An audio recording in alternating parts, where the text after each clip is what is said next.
Salut à tous, c'est la salle. On se retrouve pour une vidéo un peu spéciale. Je fais ma première partie de Call of Duty Advanced Warfare. Alors avant toute chose, ce qu'il faut savoir, c'est que ça fait 2 ans que j'ai pas rejoué à Call of Duty. Donc si j'ai un shoot bidon, c'est normal. En plus de ça, j'ai galéré avec les boutons. J'ai trop l'habitude de GTA V. Je faisais L2, R2 pour tirer, bah ça vous allez le voir. Je faisais carré pour sauter, alors que c'est pas du tout ça. Bref, j'ai vraiment galéré. Donc dans cette partie, j'ai invité un pote, Chucky54, pour jouer avec moi. Comme vous voyez dans la partie, ils ont tous déjà un certain level. Moi, je suis level 1, je viens à peine de lancer le jeu. Je vous préviens donc dès le début, c'est pas du Gotaga que vous allez voir, c'est juste du LaSalle, joueur de GTA V. Alors, au niveau des classes, j'ai pris la première venue. On pouvait pas modifier grand chose de toute façon, donc comme arme, j'ai pris la AK-12. En atout, j'ai pris poids plume, invisible et robustesse. Enfin, en réalité, j'ai rien touché. Et en deuxième arme, par contre, j'ai changé, j'ai pris l'Atlas 45. La map dans laquelle on joue, c'est Instinct. Et le mode de jeu, c'est une MME. Donc c'est la première map que je teste. Comme vous l'aurez remarqué, on peut faire des doubles sauts. Ça, je l'ai vu sur le tas. Donc pour faire un double saut, vous faites 2 fois croix. Et ensuite, pareil, je faisais des doubles sauts et je testais des boutons. Et en appuyant sur L3, ça vous propulse vers l'avant. Donc au début, c'était difficile de cibler quelqu'un qui le faisait. Mais on prend vite l'habitude par la suite. Alors j'aime bien cette map. Elle est assez petite, les couleurs sont pour ma part bien choisies, on distingue bien les ennemis. Pour le double saut, j'avais des a priori là-dessus. J'étais pas trop fan, mais ça c'était avant de tester le jeu. Après avoir testé avec la manette dans les mains, finalement ça me plaît bien. On se sent vraiment puissant. Au niveau des coups de couteau, je trouve que les coups de couteau passent bien. En tout cas, celui que je me suis pris, il passe comme dans du beurre. Il y a moins de campeurs. En tout cas, sur cette partie, c'est ce que j'ai remarqué. Sûrement parce qu'on peut se déplacer plus vite. Ou peut-être la communauté, je sais pas.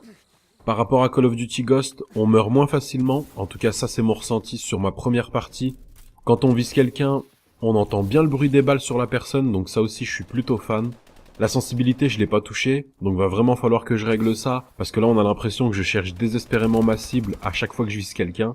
Ceux qui jouent beaucoup au sniper, en regardant ce gameplay, dites-moi en commentaire si vous pensez que ce sera une arme redoutable ou alors pas du tout sur ce Call of Duty.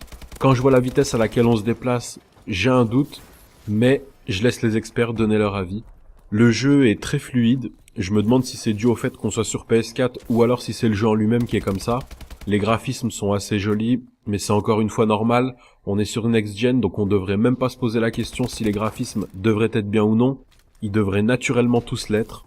Avec un peu d'entraînement, je pourrais sûrement proposer des meilleurs gameplays par la suite si je m'attarde sur ce jeu.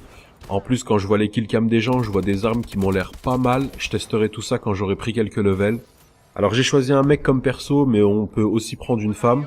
Vous pouvez choisir votre tenue, donc lunettes, casque, haut, équipement, gants, pantalons, genouillères, bottes et exo. Je vous fais cette vidéo sur Call of Duty, mais c'est pas sûr que j'en fasse régulièrement et toujours. Ma chaîne elle est avant tout dédiée à GTA V, mais je vous proposerai quand même des choses sur Advanced Warfare si c'est intéressant et si ça vous intéresse. Du coup, à vous de me dire aussi dans les commentaires si je vous propose aussi des vidéos d'Advanced Warfare en plus de celles de GTA V ou alors si je continue à faire que du GTA V. À propos de la bombe nucléaire, elle a fait son retour sur Advanced Warfare. Alors c'est pas moi qui réussirai à la faire en MME, autant être franc. Si vous en faites une par contre, je veux bien que vous m'envoyiez le gameplay. Donc pour l'avoir, il faut faire 30 kills. Ça vous débloquera aussi une médaille nucléaire. Vous tuerez tout le monde, ça affectera pas la map et ça arrêtera pas le jeu.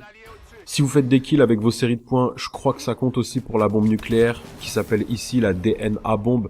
Mais attention, je suis pas sûr que ça compte, vu que je l'ai pas testé. Je m'attendais à pire, en tout cas concernant ce jeu. Les vidéos que j'avais vues m'avaient pas convaincu, mais bon, il faut pas juger un jeu sans l'avoir essayé. Pour le moment, je suis agréablement surpris, donc c'est bon signe. Après, seules mes futures parties m'en diront plus sur ce nouveau Call of Duty. Pour le moment, il me plaît, j'ai accroché, donc je pense pas le lâcher de sitôt. C'est tout pour cette vidéo, et moi je vous dis à tout à l'heure. Ciao ciao.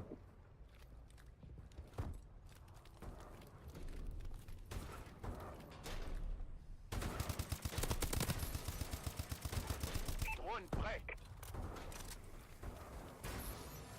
Notre drone est activé. Frappe de missiles alliés dans un instant.